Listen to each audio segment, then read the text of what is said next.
What we call Telkom 2.0 is currently underway.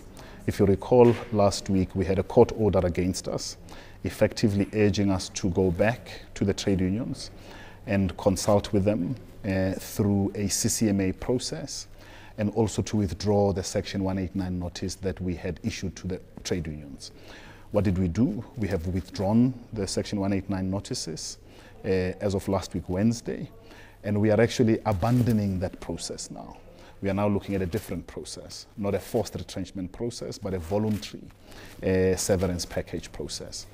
What has this strategy of Telkom 2.0 delivered so far since its implementation?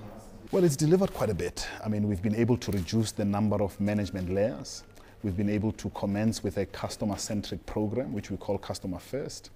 We've been able to accelerate investment in the network, both in terms of its expansion and modernization.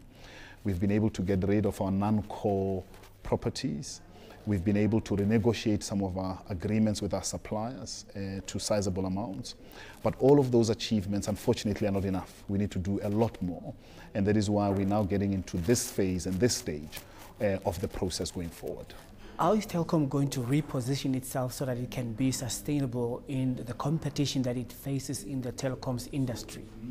Well, one of the reasons why we need to make sure that our costs are lower is to be able to offer better prices to the consumer.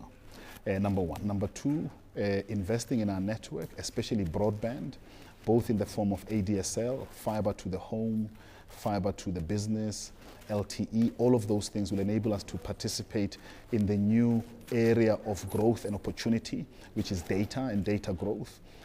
Most of the number of lines that have been declining have been in the voice area, and effectively fixed voice has been substituted by mobile.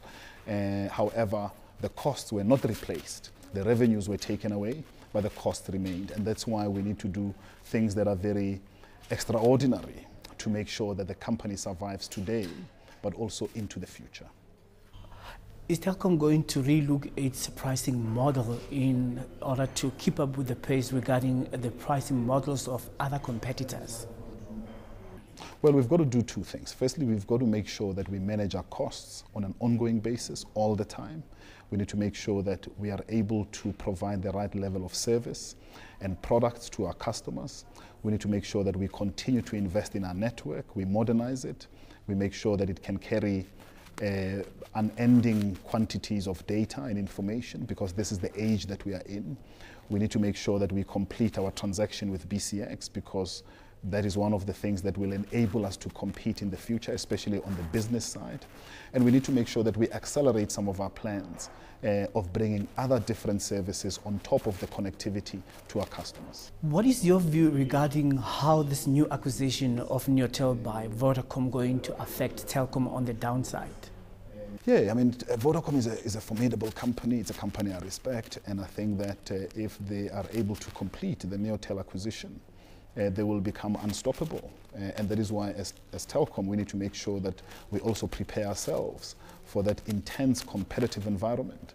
Because if we don't do that, the company will not survive. We won't have the products, we won't have the network, we won't have the scale, we won't have the resources that companies like Vodacom have. And we don't have the bigger foreign parents that support them. So it means that we have got to do a lot more just to be able to survive going forward.